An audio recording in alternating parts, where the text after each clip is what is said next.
एक राजा ने भगवान के एक सुंदर मंदिर बनाया और उसमें एक पुजारी को काम पर रखा। इस बात को बहुत समय बीत गया। अब राजा भी बूढ़ा हो गया था, लेकिन राजा का एक नियम था कि वह हर सुबह अपने सैनिकों के साथ फूलों की माला भेजेगा और पुजारी उस माला को भगवान कृष्ण को चढ़ाता था। उसके बाद जब राजा भगवान के दर्शन के लिए आता तो पंडित जी भगवान के गले से माला उतारकर राजा के गले में डाल देते। ये लगभग रोज की बात थी।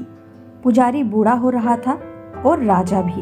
एक दिन राजा की तबीयत खराब होने पर राजा ने सिपाही के हाथों पुष्पमाला भेजी और सिपाहियों से कहा कि पंडित जी को कह देना कि आज हमारी तबीयत ठीक नहीं है, आज हमारा इंतज़ार ना करें क्योंकि हम आज नहीं आ पाएंगे।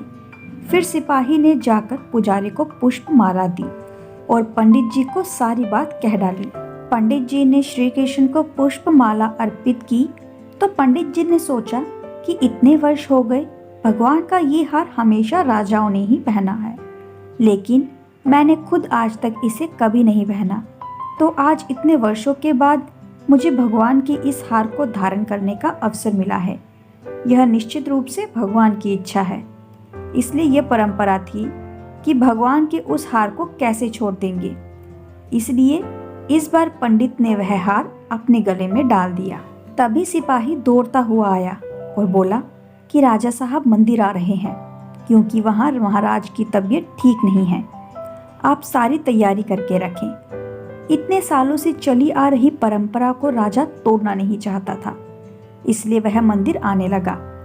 पंडित जी ने तुरंत गले से हार उतारकर भगवान को अर्पण कर दिया। पंडित जी ने क्या भूल की समझ नहीं आया।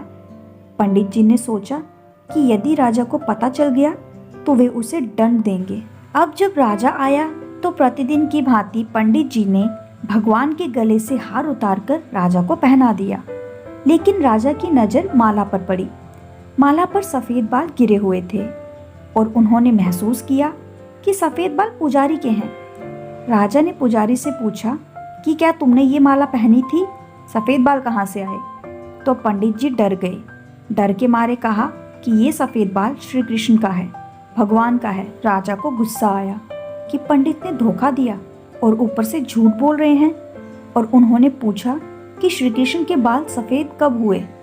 ठीक है, कोई नहीं, मैं कल सुबह के समय आऊँगा, फिर देखूँगा श्री कृष्ण के बाल सफ़ेद हुए हैं या नहीं। और ये याद रखना पंडित, अगर बाल सफ़ेद नहीं काले हुए तो इस फरेब के लिए तुम्हें फांसी पर लटका दिया जाएगा। राजा नाराज होकर चले गए और इधर पंडित जी को अपनी मृत्यु दिखाई देने लगी।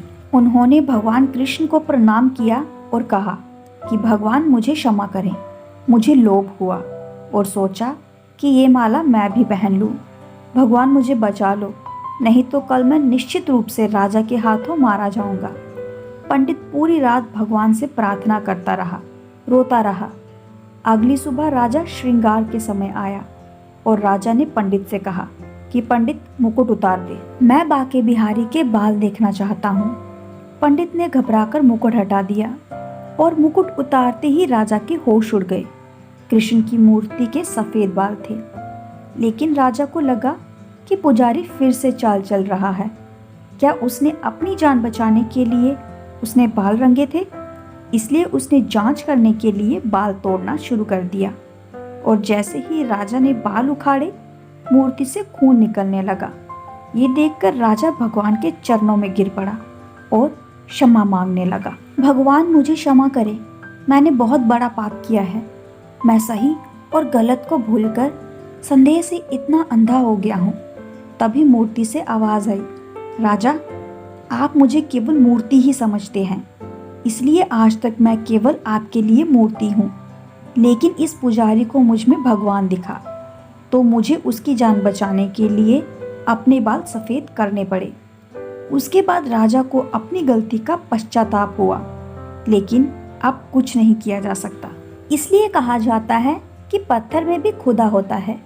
यदि आप ऐसा नहीं मानते तो भले ही भगवान आपके सामने प्रकट हो जाए, आप उनसे उनकी सच्चाई के बारे में पूछेंगे। यदि आप वास्तव में ईश्वर को देखना चाहते हैं तो आपको केवल महसूस करना है। परमेश्वर पर बिना शर्त विश्वास रखें। और बिना किसी रुकावट के अपना काम करते रहे। सर्वशक्तिमान आपको निश्चित रूप से अपना फल देंगे। तो आज के लिए बस इतना ही। कहानी पसंद आए तो कहानी को लाइक कीजिए, अपने दोस्तों के साथ ज़्यादा से ज़्यादा शेयर कीजिए और हाँ, जाते जाते चैनल को सब्सक्राइब करना मत भूलिएगा।